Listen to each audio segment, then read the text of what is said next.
Será que o sistema multilateral de comércio está chegando ao fim? Esse é um dos questionamentos que fizemos na Insight Inteligência número 110, que foi esse que está aqui debaixo desse abajur. E foi a grande matéria, foi uma das maiores matérias que nós já fizemos aqui na revista, que foi o João Pedro Faro que produziu. Foi praticamente um gráfico em cada página. Uma matéria extraordinária que se refere exatamente à crise do multilateralismo, que vai ser objeto dessa discussão aqui. Mas, seja como for, antes de assinar o atestado de óbito dessas instituições, nós vamos falar com alguém que conhece o sistema por dentro, tá? Que é o embaixador Roberto Azevedo, diretor-geral da Organização Mundial do Comércio, que durante 7 anos, foi entre 2013 e 2020. Se existe alguém capaz de explicar o que funciona e o que definitivamente não funciona, ou o que funcionou ou deixou de funcionar nesse modelo, é exatamente ele. E hoje falamos com o Roberto diretamente dos Estados Unidos. Roberto, seja bem-vindo. Muito obrigado por ter aceitado o convite para participar dessa conversa. Não vou nem te perguntar se está preparado, porque é óbvio que está mais que preparado, né? Olá, Christian. É um prazer enorme estar com vocês e, olha, não sei se eu estou preparado, mas mais preparado eu não vou ficar. Então, é por aí que nós vamos. É um prazer enorme estar com vocês. Maravilha. Então, está preparado e certamente muito mais preparado do que eu e dos outros, o pessoal que vai assistir a gente. Maravilha, vamos lá.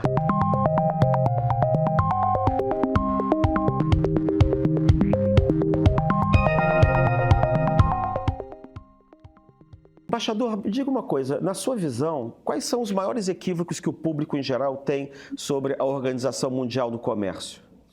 Aliás, é uma excelente pergunta, até porque é uma resposta que não se aplica apenas à OMC, né, a Organização Mundial do Comércio, se aplica a foros multilaterais de uma maneira geral e à OMC em particular. Por quê?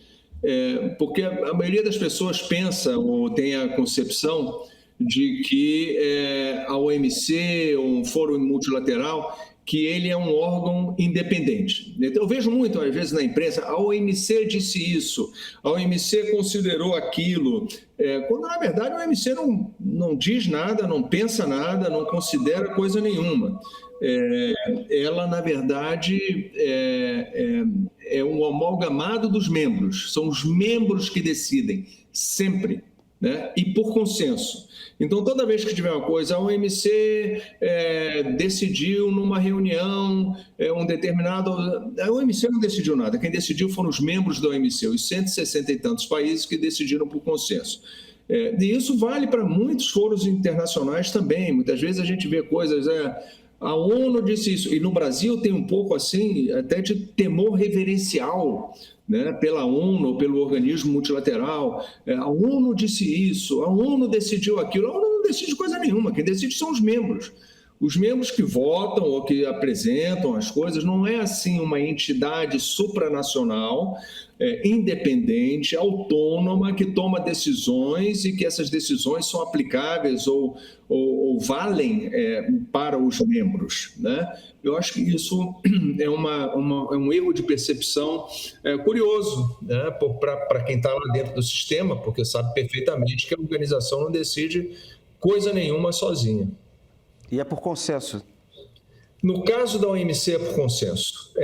Existem regras para votação, mas desde que a OMC foi criada em 1995, e mesmo antes, né, no período do GATT, que foi o organismo o predecessor da OMC, nunca se votou. A decisão ou é por consenso ou não se toma decisão nenhuma, o que é um grave problema. Eu acho que ao longo da nossa conversa isso vai transparecer em várias situações, em vários momentos. Outros organismos não. Outros organismos têm votação, a ONU é muito comum, a votação, isso é muito, muito claro, exceto no Conselho de Segurança, né, quando as decisões são tomadas por consenso, e aí tem o mecanismo do voto, daí a dificuldade de se conseguir passar alguma coisa.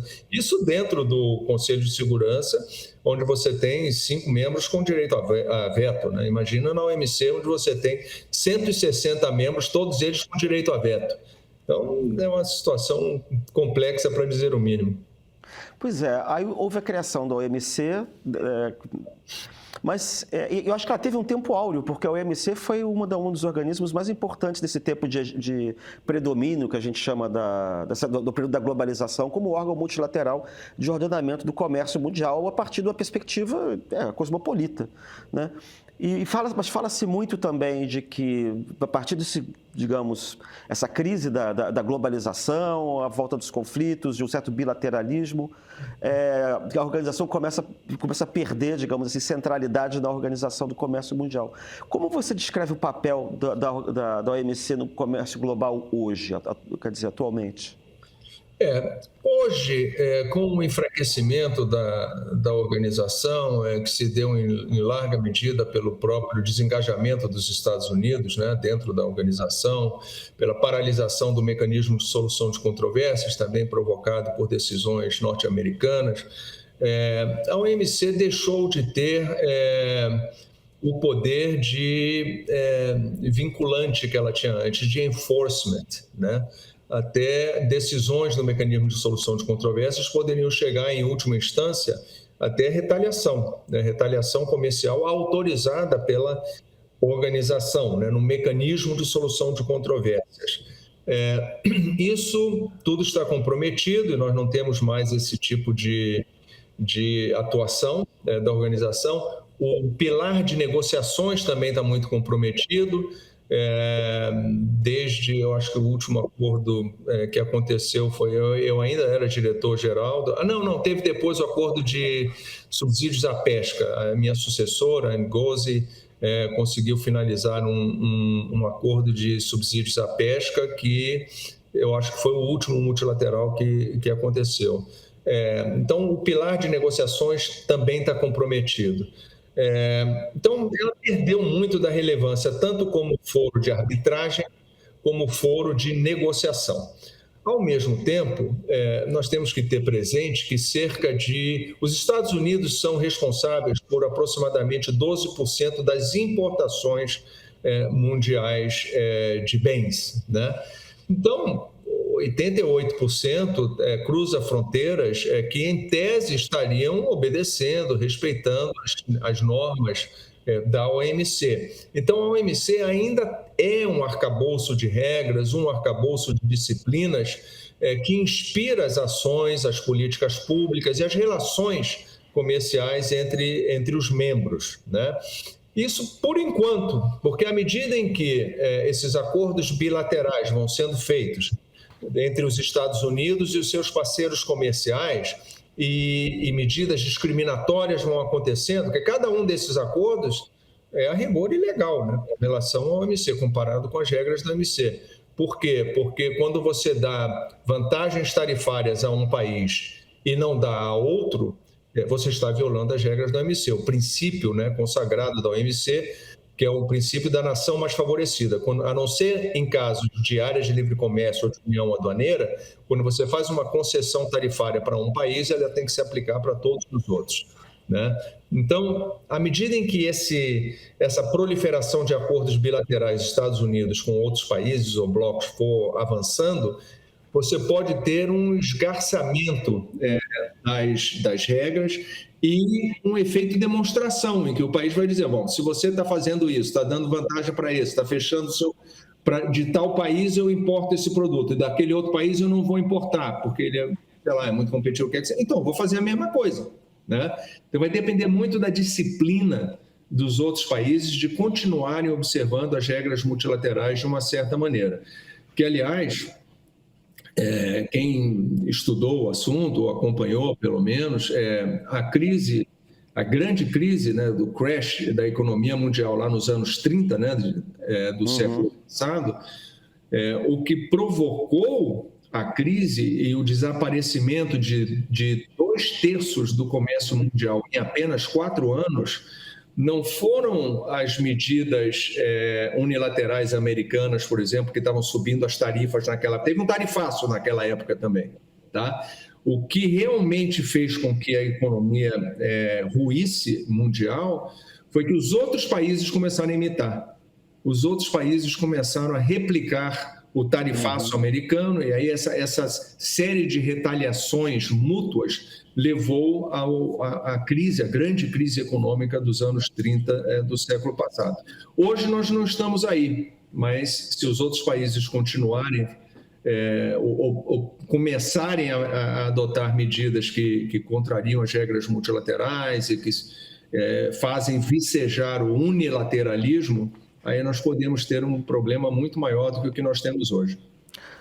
Eu tive a impressão de que isso ainda não começou a acontecer. Posso estar errado.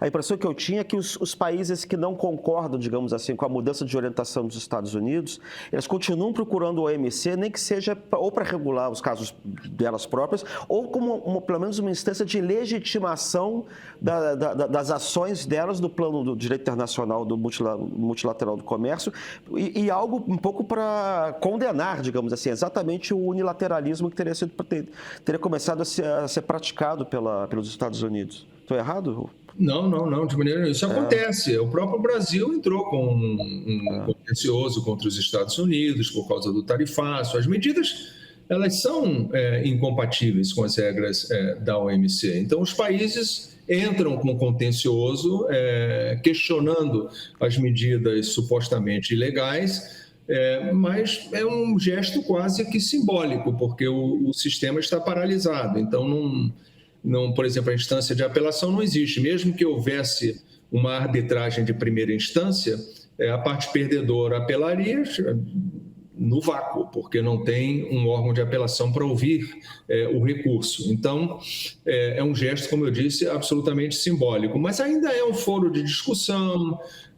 Os países deveriam até usar mais ainda a OMC para discutir o sistema atual, o que está acontecendo, né?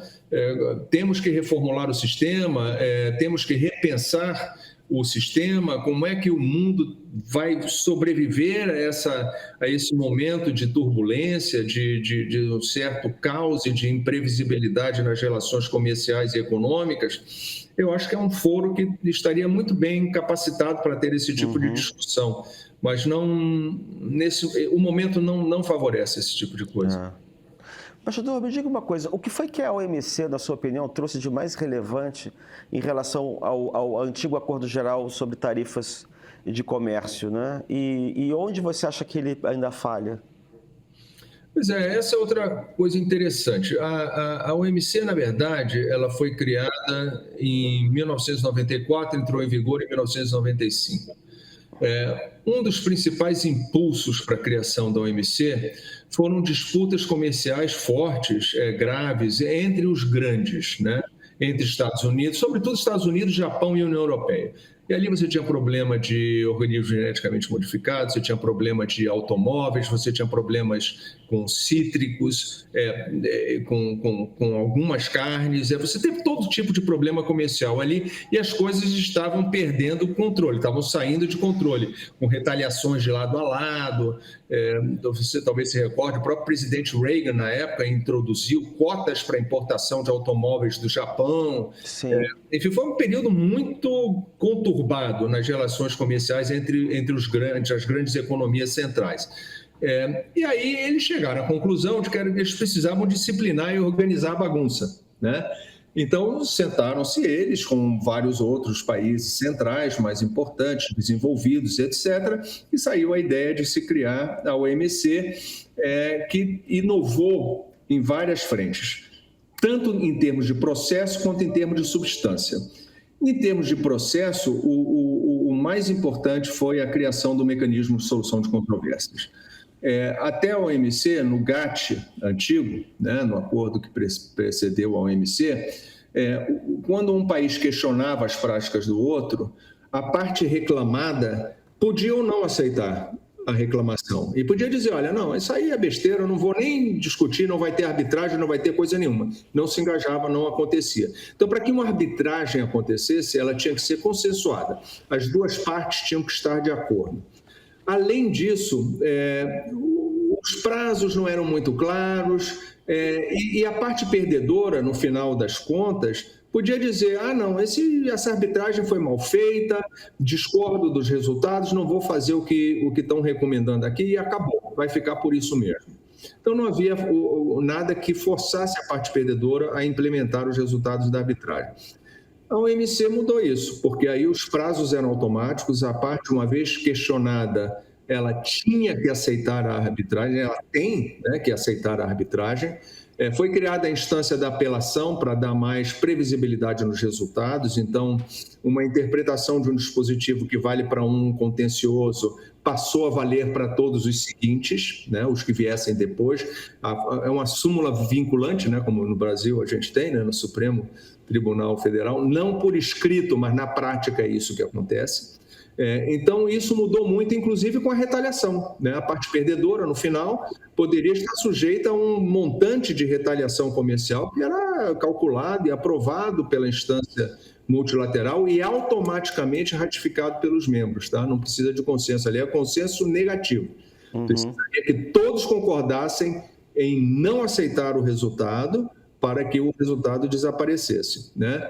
Então, isso criou pela primeira vez, um organismo com uma arbitragem que tinha dentes, né? Isso modificou, isso criou, deu à organização como tal um poder que era sem precedentes no multilateralismo global.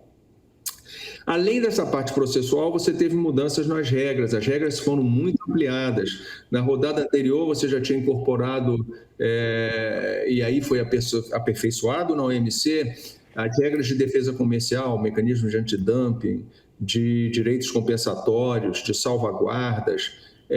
A agricultura entrou. A agricultura não era coberta pelo GATT antigo, ela entrou.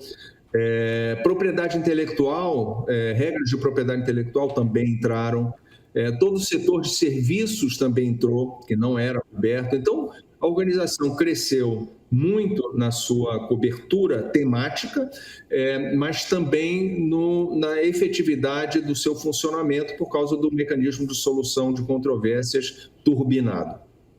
Bom, então foi exatamente por isso que quando o órgão deixou de ser, digamos, útil para quem era o dono da bola, né, você volta a querer resolver as questões comerciais à sua maneira, né? Pois funcionou muito bem durante um tempo, né? Os Estados Unidos sempre foi um grande vencedor, tá? Até porque as regras que foram desenhadas, em larga medida, foram desenhadas à imagem do seu criador. Sim. Né? Então, as normas de antidumping, de propriedade intelectual, de direitos compensatórios, tudo isso era quase uma cópia e cola do sistema americano. Né? E, durante muito tempo, funcionou assim. Até que o mecanismo de solução de controvérsias, sobretudo o órgão de apelação, começou a interpretar as regras de uma maneira que não era como os americanos viam, né? Aí começou a confusão, porque o órgão de apelação dizia, não, esse dispositivo tem que ser interpretado dessa forma, assim, assim, assim. Aí o americano dizia, não, peraí, esse dispositivo é a minha lei, é como nós fazemos nos Estados Unidos, não é assim que isso acontece, não é assim que ele é aplicado. Aí o órgão de apelação dizia, não, mas azar o teu, você que está fazendo errado. A regra multilateral está dizendo isso, é assim que se aplica, parará, parará, parará. Essas divergências foram começando a acontecer com mais frequência. E os americanos começaram a acusar o órgão de apelação de ativismo judicial. Já ouviu falar disso? Muito.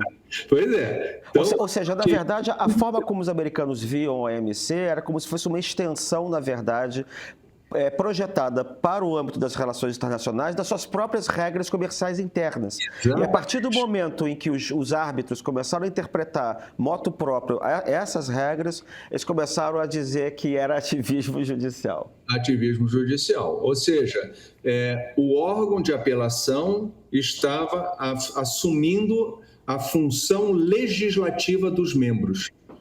Então, onde tinha uma área cinzenta, né, num acordo, o órgão de apelação entrava lá e interpretava. É assim, pá, pá, pá, pá, pá. Aí aquela área cinzenta deixou de ser cinzenta. O órgão de apelação criou a regra, né, de uma maneira judicial. né? Acontece no Brasil também, né? Quantas vezes o Supremo interpreta coisas, né? E passa a valer, vira lei, basicamente. Porque a regra jurídica não é só o que está escrito, ela é a interpretação que você faz. Exatamente. As interpretações variam, entendeu? Mas os intérpretes, né? Os árbitros ou magistrados, eles têm o poder de interpretar. Se eles não tivessem o poder de interpretar, eles não poderiam julgar. O que você está dizendo é que a interpretação estava vinculada àquela que era praticada por um membro só. Exatamente. Que era criada por um membro só. Vou dar um exemplo típico, por exemplo, os Estados Unidos, ao longo da sua história, quando calculava os direitos antidumping, e só não quero ser muito técnico, mas o direito antidumping é basicamente quando você está vendendo num outro mercado, vamos supor, o produto brasileiro está entrando no mercado americano e está custando X.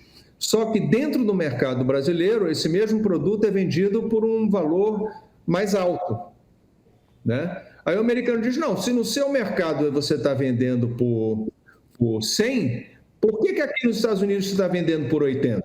Isso é dumping. E aí ele calcula a diferença.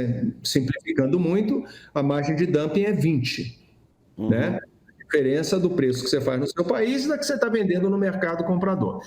Aí, como é que o americano calcula essa margem de dumping, né? Ele calculava fazendo amostragens de várias compras e depois fazia um cálculo de uma média e aí chegava num valor. Só que toda vez que a venda no mercado de destino fosse mais alta do que no mercado de origem, ele ignorava. Ele dizia, essa não vale, isso aqui é zero, né? Então, chamava-se o zeroing. Né? Ele fazia zero. Tudo que era acima do preço de referência, ele ignorava. A venda que estava abaixo do preço de referência, ele considerava a margem de dumping. Aí o órgão de apelação disse que isso era ilegal. Ele não pode fazer isso, porque você está necessariamente jogando a margem de dumping para um valor mais alto do que ela seria calculada se você pegasse a média dos preços. Essa briga do zeroing foi uma confusão na OMC e foi um dos principais motivos porque os Estados Unidos começaram a reclamar e a querer, de alguma forma, desativar o mecanismo de solução de controvérsias da OMC. Mas esse é só um exemplo, tem vários outros. Quer dizer, quando começou a não ser benéfico, né? Aí começou a confusão. Exatamente. Embaixador, quais são as reformas que o senhor acha que são essenciais para que a organização continue ou volte a ser relevante nos próximos anos? Bom, eu acho que, de novo, em duas frentes, né? Na frente processual, eu acho que é importante que o órgão de solução de controvérsias volte a atuar de uma maneira automática, previsível, etc. Isso vai precisar acomodar uma certa preocupação dos americanos com relação a isso. Os americanos têm grande dificuldade com a ideia de resultados vinculantes.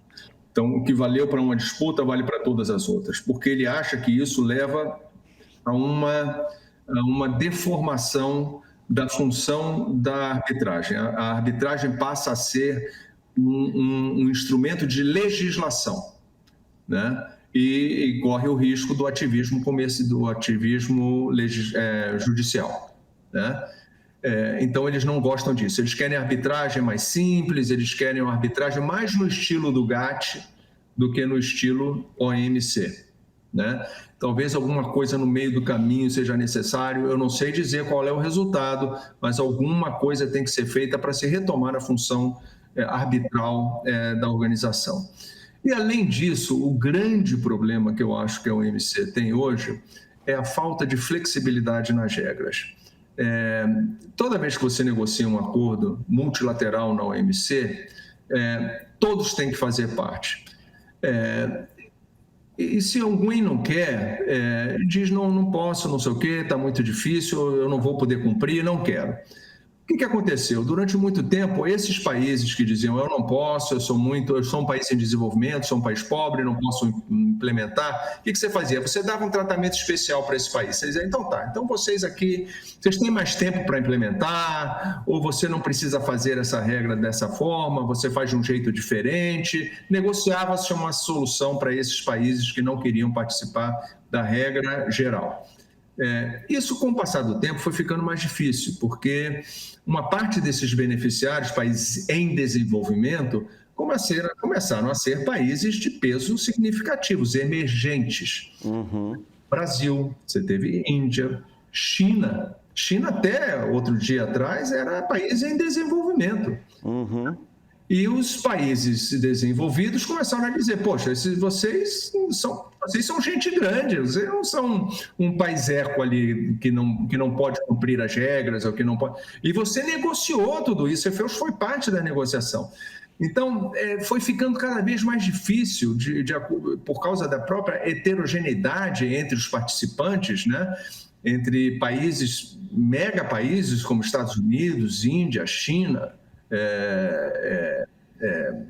Europa, né? como um bloco, Japão, comparado com, sei lá, Costa Rica, o Egito, que são países que não são pequenos, são irrelevantes, mas também não são grandes potências comerciais. E ficou claro que, com o passar do tempo, você precisava ter mais flexibilidade. Você tem um determinado, por exemplo, comércio eletrônico. Durante muito tempo nós falamos sobre comércio eletrônico. Tem vários países que não querem falar sobre comércio eletrônico, tá? Porque acham que as regras ainda estão muito difíceis de desenhar, tem muita imprevisibilidade, até nos próprios mercados internos, proteção ao consumidor, tem um monte de confusão. Mas tem vários países que já vivem a realidade do comércio eletrônico no dia a dia e de uma maneira muito intensa, né? E eles querem regras, né, para regulamentar a relação entre eles próprios. Então, a meu ver, você deveria ter a flexibilidade de permitir que determinadas regras, que alguns querem, possam ser negociadas entre eles, né? E vai valer para eles, né? Os que não podem, os que não querem, não entram depois. Parece simples, mas não é. Tá? Porque ao negociar essas regras, você pode estar afetando o direito dos que não entraram. Né? É complexo, mas alguma solução nesse sentido, a meu ver, seria necessária. Não só flexibilidade na regra, como flexibilidade no sistema decisório. Você ter uma organização que até como é que chama? A pausa para o cafezinho tem que ser acordada por consenso, 174 países têm que concordar. Não funciona nada. Nada funciona na OMC, nada. Né? E eu não estou falando, eu estive lá, eu fui 7 anos diretor-geral daquela organização, eu vi a dificuldade que era para conseguir fazer as coisas. Poxa, Isso me lembra o H.G. Wells falando, descrevendo como é que era o sistema do reino da Polônia no século XVIII, que você tinha o liberum vetum, porque o rei era eleito, mas nenhuma lei podia passar sem que a Câmara, a Dieta, como é que chamavam na Polônia, todas as decisões tinham que ser aprovadas por unanimidade. Pois é. Aí ele dizia que a Polônia era uma república, era uma monarquia republicana paralítica.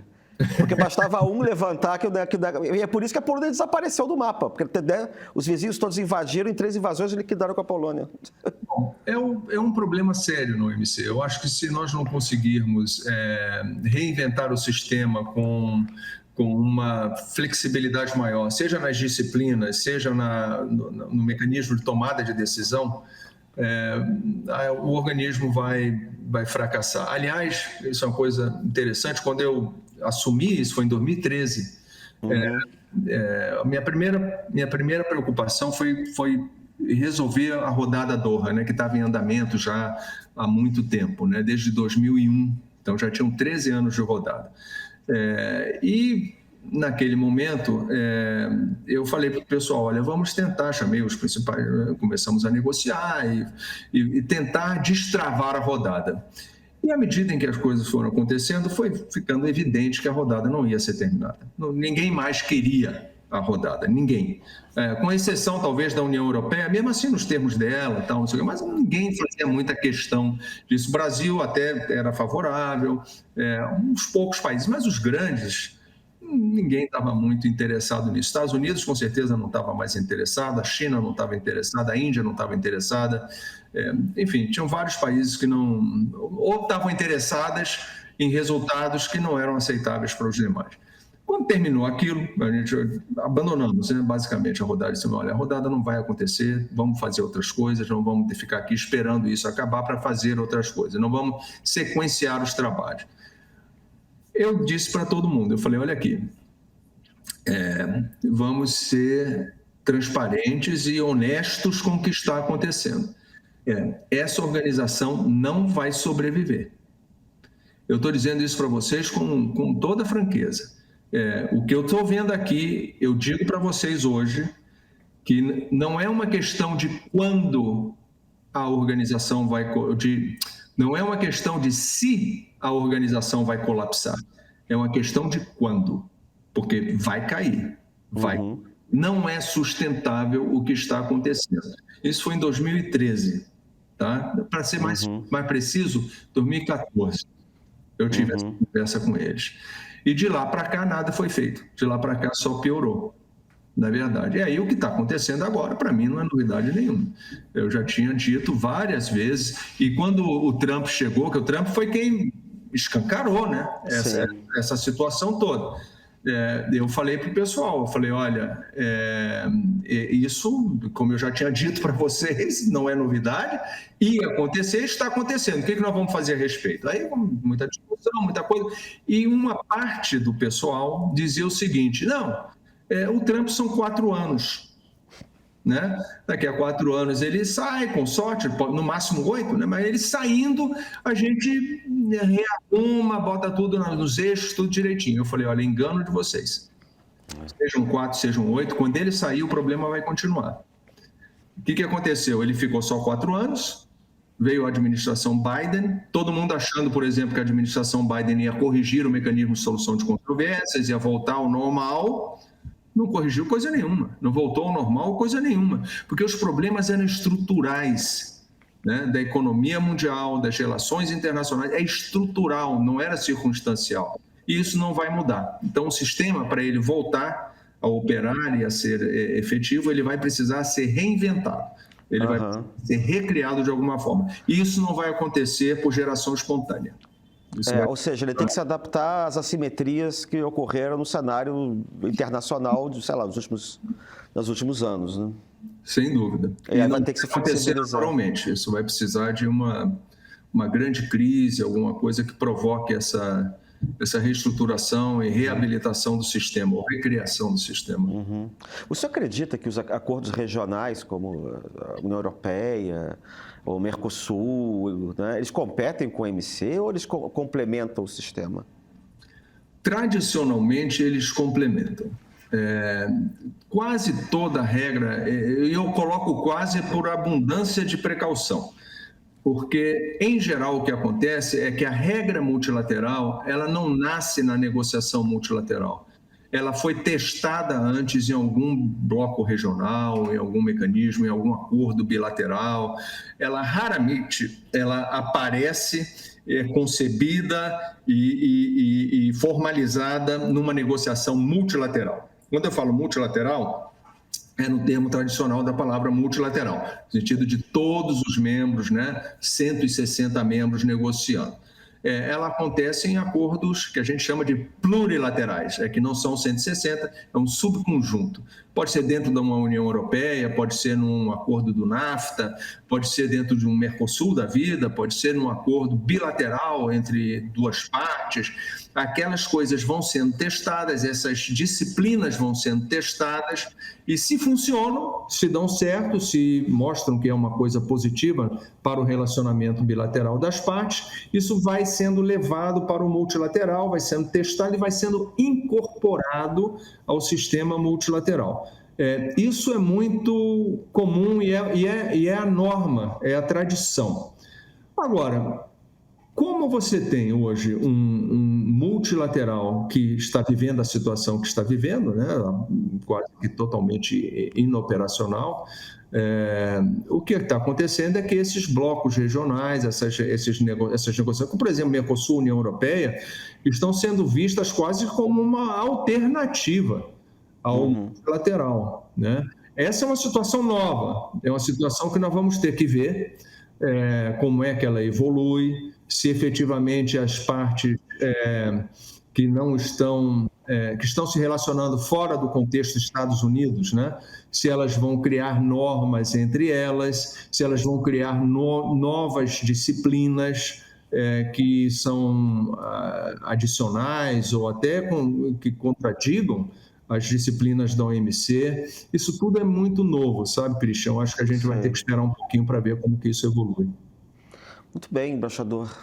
Olha, eu queria agradecer muito pela conversa e pelos esclarecimentos que foram dados aqui. O senhor fala muito bem e fala muito, muito claro, né? Isso é uma coisa rara nessa profissão que trata de coisas que são tão complexas como essas, né? Olha, eu agradeço muito e vou pegar o seu comentário e vou mostrar para minha esposa e para as minhas filhas, entendeu?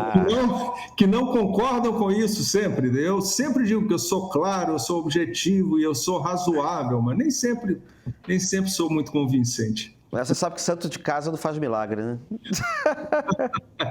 Não, mas muito obrigado. Eu gostei muito da conversa e as perguntas eram perguntas importantes, perguntas que vão ao coração, eu acho, do que vive hoje o sistema multilateral. Não só o sistema multilateral comercial, muito do que eu falei de OMC se aplica aos outros organismos também. Sim.